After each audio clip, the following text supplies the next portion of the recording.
All right. So this is a news article that came out right as rates lowered. So we really don't know what the numbers mean. Last week, we saw rates come down 0.5% in anticipation of the FOMC testimony at the end of September. We understand that it's probably going to come down 0.25% where we really need 0.5%. The point is that rates are still too high for buyers to come back into the market, even though it came down 0.5% on the average for mortgages. We're now at 6.5%. You can buy that down to under 6%. You can probably get even 5.5%, but it's not enough to get the fence sitters off the fence. That's what this article is talking about. And by the way, this link is in my blog.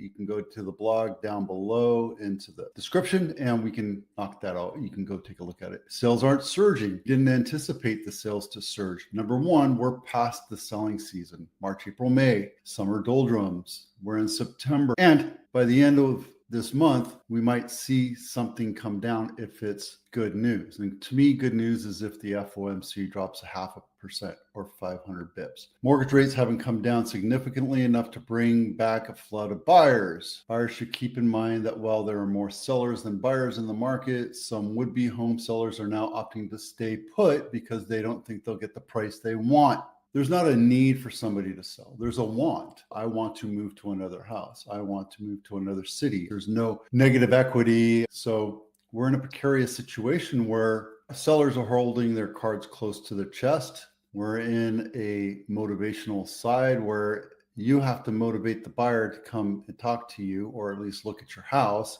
and then make sure that the quality of that house meets the price based on location, condition of the house, and the market. So there you go. Now you can go into this, all these blah, blah, blah, these numbers, but the numbers really, all they're saying is what the title proves, or proves what the title says. And yeah, we're down number of volume. We're going to go into that today with the 12 Bay Area County sales report. This is Cupertino House of the Week, brand new on market, not my listing, Crescent Court, $5 million, 5 bedrooms, 4 bath, 3,900 square feet, built in 2009. If you want to know where it is, it's right here. This is a little valley right here. And the way you would get to this house is you have to go up to Foothill, down this road, down to Crescent, in on Crescent Court. And I think this one goes right into Stevens Creek. So that's right. That's cool. We can take a quick look at it inside. This is a pretty house. This is beautiful. Wow, this is gorgeous. We're also talking about luxury home of the week too. So make sure to stay tuned. Yeah, guys, this is a beautiful house.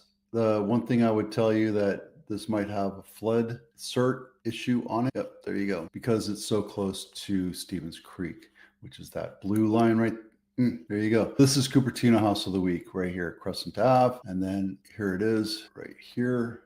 This is Stevens Creek. This is the little valley right here. It goes down and goes back up. So that's how you would get to the thing. And then here are the houses or the pictures. So inside's really pretty. I like the beige. Probably would have spent time painting it and fixing up the carpet or replacing the carpet, especially since it's $5 million.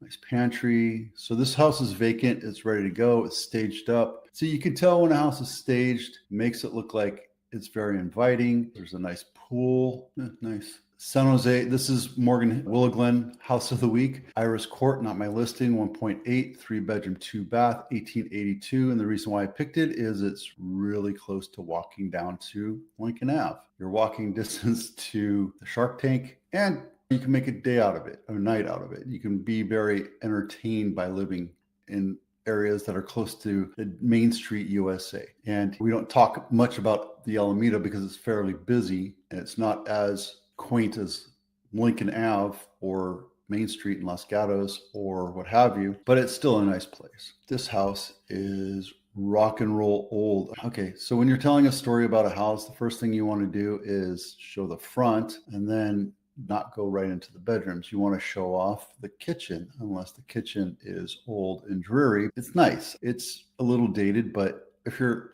putting nice pictures on the MLS, you want to tell a story. You want to have them walk through from the front of the house to the back of the house and then show off the bedrooms and bathrooms and garage. But this one goes right into the bedrooms and then the bathrooms without looking at the kitchen first. And that's, I think, is a mistake. And they didn't do a floor plan, so shame on them. Luxury home of the week, Tallwood Court, brand spanking new, $24 million.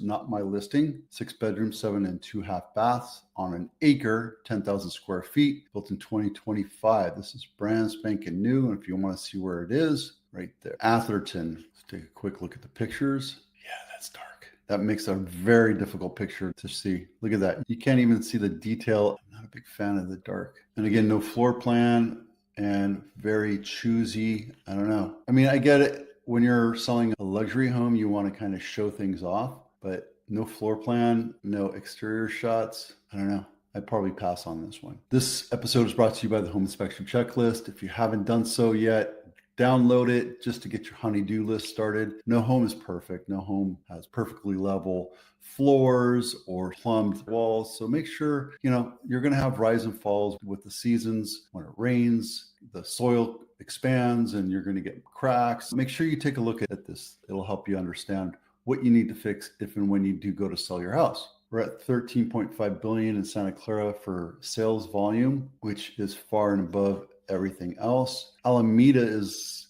second by half. Well, a little more than half, but there you go. The median sales price is 1.999. Still, we'll call it $2 million, and 2.4 for the average. And list price to sales price. When you price it right, it's important for you to understand. When you price it right, your house will sell for about 5% over. That means you drop the price about 5%, and then you bring in the right buyers, and then you sell your house fairly quickly, which in Santa Clara is 19 days. In Blossom Valley, it's 18 days. In Napa, it's 67 days. That hasn't changed for a while. And you can buy a house there for about $1 million at 5% off.